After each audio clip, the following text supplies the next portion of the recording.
Hello, good morning everyone. आज मी सकाळी म्हटलं काय नाश्त्याला बनवायचं. रोज रोज काय आहे, उठल्याबरोबर नाश्ता करा, हे करा ते करा. मला खरंच ना खूप कंटाळा येतो.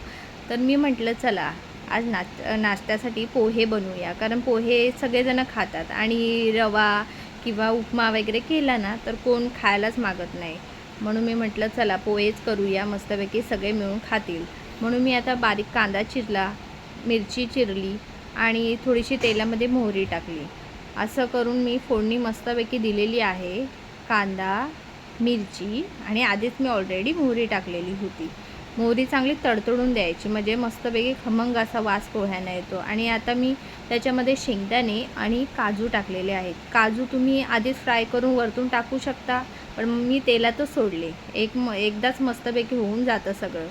आणि मी थोडंसं हळद टाकलेली आहे. तुम्ही हळद वरूनसुद्धा टाकू शकता, पण मी तेलामध्येच टाकलेली आहे. आणि आता हे सगळं हलवून मस्तपैकी वरतून पोहे टाकायचे आपले, ते पण हलवून घ्यायचे मस्तपैकी. हळद वगैरे सगळं मिक्स झाली पाहिजे. छानपैकी पोहे सकाळी नाश्त्याला मस्त वाटतात खायला. आणि आता थोडीशी मीठ टाकायचं, कोथिंबीर टाकायची आणि मग आपले पोहे मस्तपैकी रेडी होतात. आज सकाळी जरा पावसाचं वातावरण होतं. थोडं थोडं पाऊस पडत होता. कालपासून पडायला लागलेला आहे पाऊस. पण जरा वातावरण मस्त वाटते, थोडंसं रिलॅक्स वाटते. नाहीतर एक आठवडा पूर्ण नुसतं बापरे बापरे बापरे उन्हाळ्यात जसं काही चालू झाला. परत भीती वाटत होती पाऊस आता परत येणार की नाही, पण आला, चालू झालं आहे आता पावसाचं वातावरण. तर माझे आता मी हे पोहे नाश्त्याला मी देते सर्वांना.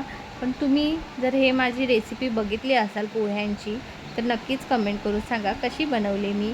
आणि थँक्यू, बाय.